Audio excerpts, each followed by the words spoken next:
पर कितना निर्भर है बांग्लादेश वो भी हम आपको बता देते हैं। 8 सालों में बांग्लादेश को $8 अरब की मदद की है। बांग्लादेश में विकास परियोजनाओं को लेकर भारत ने बांग्लादेश को ये मदद की है। इनमें रोड, रेल, शिपिंग और पोर्ट्स के निर्माण शामिल हैं, जिनके जरिए बांग्लादेश अपनी कमाई करता है, अपने लोगों तक बेहतर जीवन पहुंचाता है। क्या कहना चाहेंगे, क्या बांग्लादेश होता अगर इंडिया ना चाहता? बांग्लादेश कभी नहीं होता अगर भारत ना चाहता। बांग्लादेश खाने खाने को तरसता अगर भारत ना चाहता। बांग्लादेश आज रोटी रोटी को तरस रहा है, ठीक वैसे ही तरस रहा है जैसे पाकिस्तान तरस रहा है। लेकिन लार्जली अगर मैं कहूंगा कि अगर इंडिया ने टफ लाइन लेने की कोशिश की बांग्लादेश के ऊपर, जो कि वो जानबूझ के ले रहे हैं, उसकी वजह यह है कि उनको पता है that Bangladesh is not coming back, we are not going to get a friendly government, so get tough. समझ रहे हैं में आता है। इंडिया के यूथ ने तो बांग्लादेशी यूथ से ऐसा कुछ भी नहीं सीखा कि वो हमारे रोल मॉडल बन गए। उनके यहाँ भी मसले मसाइल है, लेकिन वो तो मुल्क को आगे बढ़ाने की बात कर रहे हैं, वो तो मुल्क की तरक्की की बात कर रहे हैं, वो तो नेशन फर्स्ट का नारा लगा रहे हैं। तो उनकी सोच हमारी बांग्लादेश और पाकिस्तानियों से, इंडियन की सोच क्यों मुख्तलिफ है? 1947 से पहले हम भी तो हिंदुस्तानी थे। बांग्लादेश के हालात बद से बदतर है, लेकिन मोहम्मद यूनुस के ऊपर जज्बा कौम का जोश चढ़ा हुआ है। बांग्लादेश रोटी रोटी को तरस रहा है, बिजली बिजली को तरस रहा है, खाने पीने के लाले पड़े हुए हैं, लेकिन जज्बा कौम, जैसे आप माइक लेकर के, बूम लेकर के निकलते हैं और लोग बोलते हैं कि हम ला इलाहा पढ़ेंगे और भारत के सारे सेना को हम हरा देंगे, तो ऐसा ही कोई जोश और जज्बा जो है वो मोहम्मद यूनुस के अंदर कूट कूट के भरा हुआ है। मुझे तो आज हमें कुछ भी बांग्लादेश से नहीं मिलना, सो सॉफ्ट रहने का कोई तरीका कार नहीं है। The more you are soft, the more there are chances कि आप लोग जो है वो आपको मुश्किल में देंगे। आपने सबसे पहले घबराना नहीं है, बाहसियत कौम हम इसका मुकाबला करेंगे। हाँ, तो दीन इस्लाम वाले हैं, वो खाना पानी और पैसे की अपेक्षाएं हमसे क्यों रखे हुए हैं? मुसल्ला बिछाओ और अल्लाह से मांगो। अल्लाह बहुत बड़ा है देने वाला। क्यों अब अल्लाह नाराज हो गया है क्या? पाकिस्तान के साथ साथ बांग्लादेश के साथ भी हमसे क्यों मांग रहे हो? हमसे क्यों मांग रहे हो? हम कौन है देने वाले?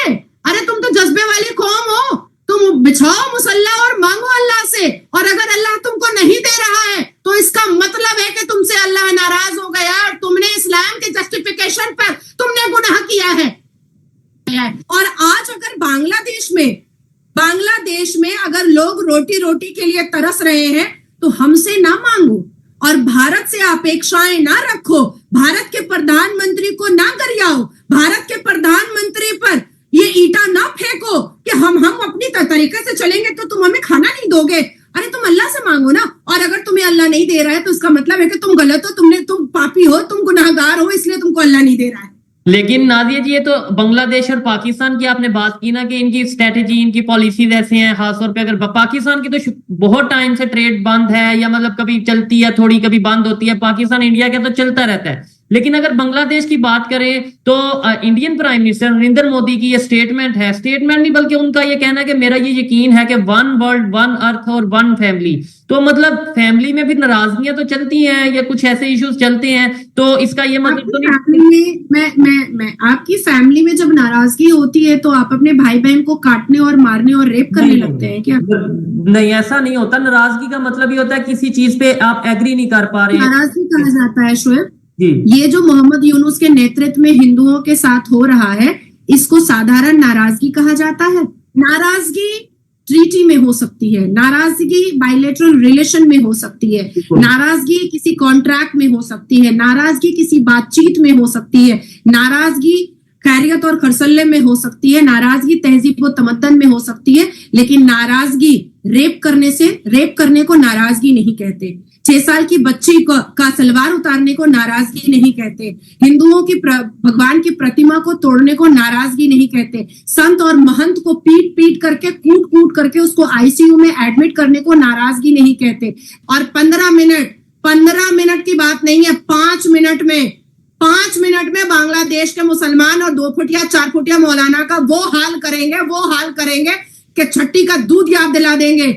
लेकिन वहां पर 7.3% हमारे सनातनी हिंदू है और हमारी जिम्मेदारी है उन हिंदुओं को बचाने की। हमारी जिम्मेदारी है उनको सुरक्षित रखने की, हमारी जिम्मेदारी है उनकी सेफ्टी और सिक्योरिटी की, हमारी जिम्मेदारी है कि वहां पर हिंद देश बने और ये लोग जो मरना चाहते हैं, जो कटना चाहते हैं वो कटे। आज पाकिस्तान में ना शिया सही से रह सकता है, ना देवबंदी सही से रह सकता है, ना वहाबी सुकून से रह सकता है, ना बरेलवी सुकून से रह सकता है। उसी तरीके से बांग्लादेश में भी वही होगा और कुछ नहीं होगा।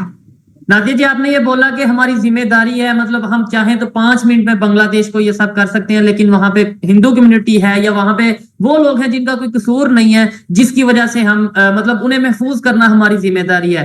तो स्टेटमेंट्स बहुत से इंडिया के पॉलिटिशियंस ने भी दी। इवन मैं वीडियोस देख रहा था कि इंडियन पॉलिटिशियंस कुछ बॉर्डर पे जा पहुंचे थे पब्लिक के साथ और मतलब उस तरीके से प्रोटेस्ट करते नजर आ रहे थे। लेकिन प्रैक्टिकली गवर्नमेंट लेवल पे आपकी तरफ से यानी इंडिया की तरफ से क्या ऐसा एक्शन लिया गया कि बांग्लादेश में जो मिनोरिटीज के साथ हो रहा है वो फिलहाल रोका जाए? नो डाउट आपके लोग इंडियन गवर्नमेंट के लोग वहां पे गए, लेकिन क्या उससे कुछ फर्क पड़ा, कोई असर हुआ या प्रेशर पड़ा बांग्लादेश के ऊपर कि हाँ भाई अब बस इस काम को रोक दें, ये अदरवाइज हमारा नुकसान है? देखिए, जिस तरीके से म्यांमार की आर्मी जो है, अराकान आर्मी ऑलरेडी वहां पर डिप्लॉय हो चुकी है। मैं भी पश्चिम बंगाल में बैठी हूँ, 4 दिन से मैं पश्चिम बंगाल में हूँ। यहाँ पर फोर्ट विलियम के जो सबसे बड़े जो कमांड है और हमारा हर एक आर्मी ऑफिसर का एक इमरजेंसी वगैरह का कुछ एक तरीका होता है, तो वो सारी चीजें बिल्कुल सेटअप हो चुकी है। And I can explain you, वो भी मैं आपको एक्सप्लेन कर सकती हूँ बिकॉज मैंने बहुत अच्छे से उसको स्टडी करके रखा है। जैसे फोर्ट विलियम के ईस्टर्न कमांड, उनके पास जो होता है QRT होता है, क्विक रिएक्शन टीम होता है।